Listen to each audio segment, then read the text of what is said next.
صحت کی خرابی اور جنگ کی وجہ سے پھیلنے والی بیماریوں کی وجہ سے ہوئی، ان کی تعداد بتائی گئی 9,40,000 لوگوں سے علیحدہ ہے۔ مالی اخراجات کی بات کریں تو براؤن یونیورسٹی کے اس انسٹیٹیوٹ کے مطابق امریکہ نے گزشتہ 2 دہائیوں سے جاری جنگوں میں تقریباً $5.8 ٹریلین کے براہ راست فنڈز خرچ کیے ہیں، اور اگر اس میں سابق فوجیوں یعنی کہ ویٹرانز کی دیکھ بھال کے لیے جو رقم مختص کی ہے وہ بھی شامل کر لی جائے تو یہ رقم $8 ٹریلین سے تجاوز کر جاتی ہے۔ 2 دہائیاں، لاکھوں اموات اور $5.8 ٹریلین کا وہ دھواں جو بارود کی شکل میں اڑا دیا گیا، کیا آپ جانتے ہیں یہ رقم کتنی بڑی ہے؟ یہ رقم دنیا کے 95% سے زائد ممالک کی کل سالانہ دولت سے بھی کہیں زیادہ ہے۔ یہ اتنی دولت ہے کہ اگر اسے ایک جگہ جمع کیا جائے تو یہ پورے براعظم افریقہ کے 54 ممالک کی مجموعی معیشت سے بھی 2 گنا زیادہ بنتی ہے۔ پورے افریقی براعظم کی مجموعی GDP تقریباً 3.1 سے 3.4 ٹریلین کے درمیان ہے۔ تصور کریں جس رقم سے دنیا کی چوتھی بڑی معیشت کھڑی ہو سکتی تھی، جس سے افریقہ کے ہر پیاسے بچے کو صاف پانی، ہر اندھیرے گھر کو بجلی اور ہر نوجوان کو قلم دیا جا سکتا تھا، اسے محض انسانیت کی دشمن جنگوں میں خاک کر دیا گیا۔ اگر یہ پیسہ تعمیر پر خرچ ہوتا تو شاید آج زمین پر کوئی انسان بھوکا نہ سوتا اور نہ ہی کوئی بچہ علاج کی کمی سے دم توڑتا۔ ماہرین معاشیات کے مطابق دنیا سے انتہائی غربت ایکسٹریم پاورٹی کو مکمل طور پر ختم کرنے کے لیے سالانہ تقریباً $175 ارب درکار ہے۔ امریکہ کا $5.8 ٹریلین کا جنگی خرچہ پوری دنیا سے 30 سال تک غربت ختم کرنے کے لیے کافی تھا۔ آئیے ویڈیو کے اگلے حصے میں اس تباہی کا شکار ہونے والے ممالک میں نقصانات کے بارے میں جان لیتے ہیں۔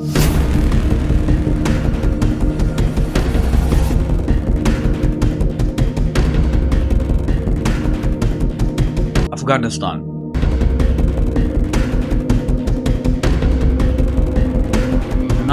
کے حملوں کے بعد دنیا ایک دم سے بدل چکی تھی۔ امریکی انتظامیہ میں انتقام کے آگ کے شعلے بھڑک رہے تھے، جس کی وجہ سے دہشت گردی کے خاتمے کے لیے امریکہ نے اپنا رخ افغانستان کی طرف موڑا۔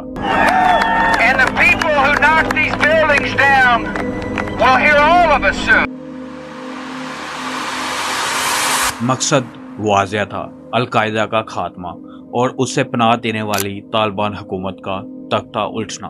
تو 7 اکتوبر 2001 یہ وہ تاریخ تھی جب امریکہ نے آپریشن انڈیورنگ فریڈم کا آغاز کیا۔ شروعات میں ایسا لگا جیسے مشن مکمل ہو گیا ہے۔ محض چند ہفتوں کے اندر طالبان کا اقتدار ریت کی دیوار ثابت ہوا اور وہ کابل سے پیچھے ہٹ گئے، لیکن یہ تو بس آغاز تھا ایک طویل اور خونی باب کا۔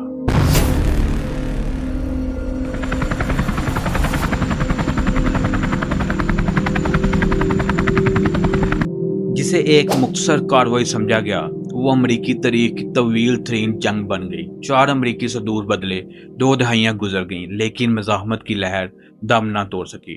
2021 میں جب آخری امریکی فوجی نے افغانستان کی سرزمین چھوڑی تو منظر نامہ وہی تھا جہاں سے شروع ہوا تھا۔ طالبان ایک بار پھر کابل کے تخت پر براجمان تھے، مگر اس 20 سالہ سفر نے پیچھے صرف تباہی کے نشانات چھوڑے۔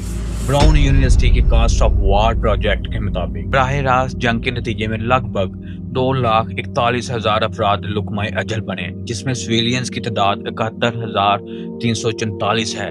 افغانستان میں 47,000 جبکہ پاکستان میں 24,000 عام شہری اس جنگ کا ایندھن بنے۔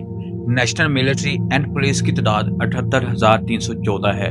ان میں سے تقریباً 66,000 سے زائد افغانستان کے پرسنل سے اور 9,000 سے زائد پاکستانی جوان شامل تھے۔ اور اگر بات کریں کہ امریکہ کی طرف سے ڈکلیئر کیے جانے والے دہشت گردوں کی تو وہ اس جنگ میں تقریباً 84,000 کے لگ بھگ مارے گئے۔ امریکہ اور نیٹو کے 3586 سپاہی اس جنگ کی نظر ہوئے۔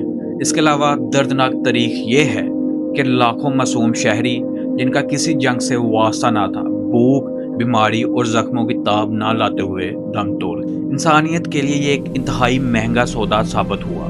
معاشی اعتبار سے یہ جنگ ایک ایسی کھائی ثابت ہوئی جس نے امریکی خزانے کے $2.26 ٹریلین ہضم کر لیے۔ افغانستان ابھی جل رہا تھا کہ دنیا کی نظریں ایک اور محاذ کی طرف موڑ دی گئی۔ امریکہ نے ایک اور خود مختار آزاد اور تیل کی دولت سے مالا مال ملک پر حملہ کر دیا۔ Importance to undermine Saddam Hussein's ability to wage war. These are opening stages. جی ہاں، اب عراق کی باری آ گئی۔ 20 مارچ 2003 صدر جارج ڈبلیو بش نے ایک ایسے دعوے کے ساتھ عراق پر چڑھائی کر دی جس نے عالمی سیاست کی بنیادیں ہلا دی۔ دعویٰ تھا کہ صدام کے پاس تباہ کن ایٹمی اور کیمیائی ہتھیار یعنی کہ ویپن آف میس ڈسٹرکشنز موجود ہیں، لیکن تاریخ کا المیہ دیکھیے کہ برسوں کی تلاشی کے بعد بھی وہاں سے تباہی کا کوئی ایسا ہتھیار نہ ملا جسے دنیا کے سامنے خطرہ بنا کر پیش کیا گیا۔ وہ محض ایک سیاسی دھوکہ ثابت ہوا۔ صرف 2 ماہ بعد 1 مئی 2003 کو صدر بش ایک طیارہ بردار بحری جہاز ابراہم لنکن پر نمودار ہوئے اور فخر سے اعلان کیا، مشن مکمل ہوا، مشن اکمپلیشڈ۔ دنیا کو لگا جنگ ختم ہو گئی، لیکن حقیقت میں یہ تو ایک لمبی اور ڈراؤنی جنگ کے دروازے کھلنے کا وقت تھا۔ ماہرین کے مطابق صدام حسین کے فوج کو اچانک تحلیل کرنے کے فیصلے نے لاکھوں تربیت یافتہ فوجیوں کو بے روزگار کر دیا، جنہوں نے بعد میں امریکی افواج کے خلاف مزاحمت کی بنیاد رکھی۔ صدام حکومت کے خاتمے نے عراق میں اقتدار کا ایک ایسا ہولناک پاور ویکیوم پیدا کیا جسے شدت پسندی نے پر کیا۔ دیکھتے ہی دیکھتے عراق خانہ جنگی کی لپیٹ میں آ گیا اور اسی بدامنی کی کوکھ سے داعش، ISIS جیسے صفاق گروہ نے جنم لیا، جس نے پورے خطے کو دہلا کر رکھ دیا۔ بالآخر 2008 میں بش انتظامیہ نے انخلا کا معاہدہ کیا، جسے 2011 میں صدر براک اوباما نے مکمل کیا۔ امریکی فوجی تو چلے گئے، لیکن پیچھے ایک لہولہان اور ٹوٹا ہوا عراق چھوڑ گئے۔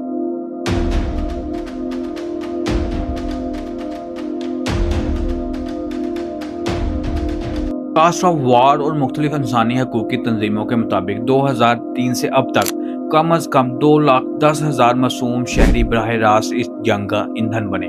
لاکھوں عراقی بے گھر ہوئے اور ملک کا بنیادی ڈھانچہ مکمل طور پر تباہ ہو گیا۔ ایک رپورٹ کے مطابق عراق میں اس جنگ کے نتیجے میں پیدا ہونے والے یتیم بچوں کی تعداد لاکھوں میں بتائی جاتی ہے، جو آج بھی اس مشن کی قیمت چکا رہے ہیں۔ مشن اکمپلش کا وہ بینر آج بھی تاریخ کے سینے پر ایک سوالیہ نشان بن کر لٹکا ہوا ہے۔ جہاں معصوموں کا لہو بہا، وہی دولت کے دریا بھی اس جنگ کی بٹی میں جھونک دیے گئے۔ وہ پیسہ جو تعلیم، صحت اور ترقی پر خرچ ہو سکتا تھا، برود کی نظر ہو گیا۔ براؤن یونیورسٹی کے کاسٹ آف وار کی رپورٹ کے مطابق عراق میں امریکی جنگی اخراجات کا مجموعی تخمینہ $2.4 ٹریلین یعنی کہ 2400 ارب ڈالر سے تجاوز کر چکا ہے۔ یہ رقم اتنی بڑی ہے کہ اس سے دنیا کے کئی چھوٹے ممالک کی معیشتیں دہائیوں تک چلائی جا سکتی ہیں۔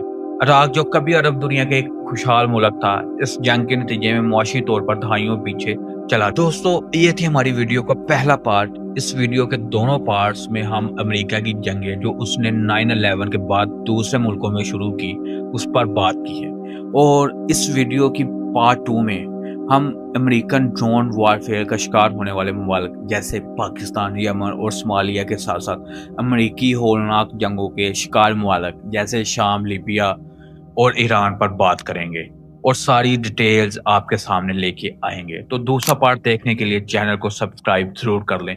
مجھے دیجیے اجازت، خدا حافظ۔